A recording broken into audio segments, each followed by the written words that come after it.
we continue our discussion of the US-Iran war that is happening right now. So, as you know, I made the prediction that the United States will lose this war. In last class, we did an overview of the military and strategic position. And today, we're going to provide some theoretical framework for how to understand how this war will progress and why ultimately I believe the United States will lose this war. Today, I present to you a very important idea in game theory. And once you understand this idea, then you understand why things will turn out the way they do. Okay, it's called a law of asymmetry. Okay, law of asymmetry. And all this is saying is that the United States and Iran are not peers. They're not equals. The United States is far stronger than Iran. And we should expect the United States to overwhelm and destroy Iran really easily. But the law of asymmetry states that that's usually not the case. It's usually the underdog that has the advantage. And we see this from history all the time. Okay, so when the Persians in about 490 BC invaded mainland Greece against Athens and Sparta, Persia at that time was the first world empire. It had infinite resources, infinite manpower, infinite wealth. And it lost to the Greeks not once but twice. And then the Macedonians under Alexander the Greek, and they were like a tribal army, not a very large army. They were able to go into Persia, and Persia at the time was basically most of Eurasia, and conquered it in about 10 years' time. The Romans started off as a tribal people, which then built the Mediterranean Empire. Then you had the Aztecs, so the Vikings. So this happens a lot in human history.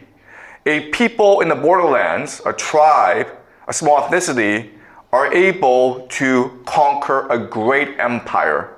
And the law of asymmetry tells us why, okay? So I'm gonna go over very slowly in detail how this law of asymmetry works. All right, so let's look at an empire. And there are three major advantages to an empire. All right, the first is mass. This just means that they have a lot of people. Okay, they also have an infinite amount of people. The United States has a population of about 350 million people. But remember, the United States can also draw on the populations of its allies, which includes the Five Eyes, the Anglosphere, but it also includes Europe. It also includes East Asia, South Korea, Japan, basically wherever the Americans have a military base. All right, so most of the world are either allies of the United States or vassals of the United States. So the United States can basically draw on in billions and billions of people for its wars, okay? So it's mass. Second is the idea of organization. Organization just means a hierarchy of bureaucracy and elite that allows you to organize your resources and your people in order to generate wealth, which is basically science and technology, okay? Science and technology, which leads to the most advanced weaponry, okay? So think about the United States, how they fight this war. They have these satellites that provide for precision targeting. They have these airplanes, these B-2 bombers, F-15s, that are the most advanced weaponry ever in human history, okay? So organization. And the last great strength of the empire is the idea of death. Death is the idea that because your people are infinite, because your organization is so strong, because your resources are so vast, you can afford to lose many, many wars, okay? It's not a big deal if the United States loses this war in Iran. If they want to go back, they can go back with even more soldiers, even more weaponry, because their wealth is infinite. Okay? So these are the three major advantages of an empire. And in theory, because of these advantages, an empire should be invincible and eternal. But we know for a fact that all empires fall, and they fall very, very hard. And quite honestly, they don't last a very long time. Maybe 28 years, maybe 38 years for most empires. That's not a very long time. So we need to better understand what's going on, okay? Why is it that an empire with these vast resources, they all fall in 20 years, 30 years, okay? All right, so what we need to understand is that all these advantages are ultimately disadvantages in the long term, all right? So let me explain what I mean. Mass, you have a lot of people, okay? When you have a lot of people, you create a lot of inequality.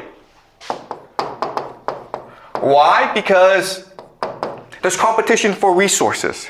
There's too many people, okay? And this often leads to debt and slavery.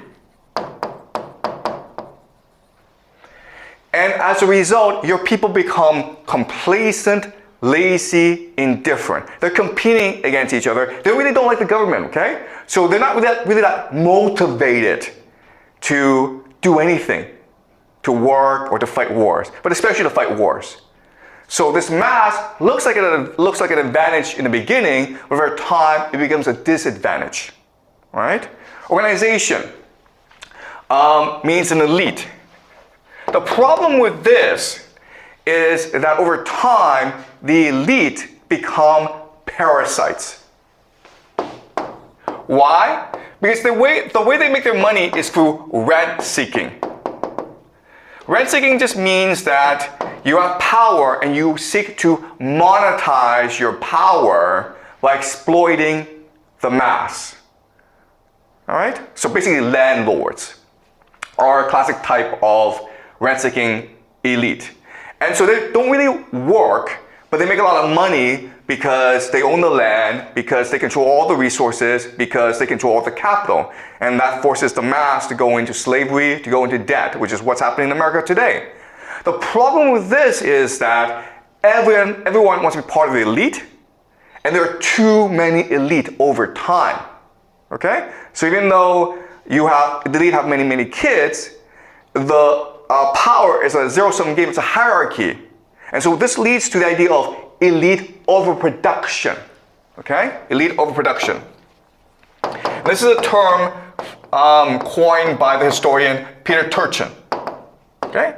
And his theory is that you have turmoil, you have wars. For example, the French Revolution, for example, the fall of the Roman Republic, because there's too many elite and they start wars to accumulate power for themselves. Okay? So this organization, this elite, leads to basically factionalism or infighting. And that's what's happening in America today, where the Democrats and the Republicans, they hate each other, they refuse to get along. It leads to political polarization. Okay? So another saying this is that an empire over time becomes insular. They don't care about what happens outside the world. All they care about is what happens in Washington, D.C. And as a result, they make a lot of stupid mistakes, okay? All right, now the last thing is death. Okay, the problem with death is that if there are no consequences to your actions, you become arrogant, you become lazy, and you become incompetent, okay? Because you don't care. It doesn't really matter. And this leads to the idea of hubris.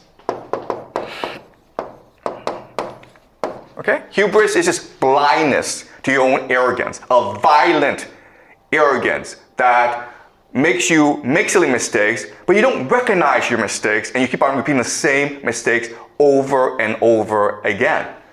Right? So, yes, it seems like the empire is invincible, but if you actually think about it, the empire, its advantages becomes over time its disadvantages, which will lead ultimately to its downfall. Okay? So the mass leads to inequality, the organization leads to overproduction, which leads to factionalism, and death leads to hubris. That's why an empire must fall over time. But an empire cannot fall by itself. It needs an enemy that forces it to collapse. Okay? And so what happens is that an enemy will emerge that will overwhelm the empire because it is able to take advantage of the weaknesses of the empire. Right? And so, what are the weaknesses of this empire? Well, the first major weakness of this empire is that the people aren't really motivated. So if you as people are really motivated, you have a huge advantage, okay? We call this energy. Right? Now, as an empire, you become insular. You refuse to admit your mistakes. You refuse to learn from others. Well, if you are willing to admit your mistakes, if you're willing to learn, if you're willing to promote the best and brightest, if you're willing to be meritocratic, you have a huge advantage, okay? And so this idea of openness. Now, the last idea is this. An empire, it's fractured. So if you're able to maintain cohesion, if people are able to remain united, if they're able to have a common purpose, they will be strong, okay? So if an enemy of the empire emerges with these three qualities, energy, openness, and cohesion, this enemy will defeat the empire. Does that make sense? Okay. So what I want you to focus on as you follow the news in this war between the United States and Iran is ask yourself a question. Will Iran become an energetic, open, and cohesive society? Because if it does, it will become invincible. The empire won't change because of hubris. It's too static, it's too stagnant, it's too bureaucratic. So the empire won't change. The empire will not admit its own mistakes. And quite honestly, Iran, because it's still a country of 92 million people, it still suffers from issues of mass organization and death. And so if it's able to transform itself into an energetic, open, and cohesive society, then it will triumph over America. That is the fundamental question in this war, okay? Don't worry about America, its technology. Don't worry about the economy. Don't worry about these things, okay? Just ask yourself one question. Is Iran transforming as a society? Are people becoming much more motivated? Are people in Iran learning from their mistakes and innovating and becoming resilient on the battlefield? Are the Iranians sticking together as a people? Okay? Because if the answer is yes to all three questions, then Iran will win and America will lose.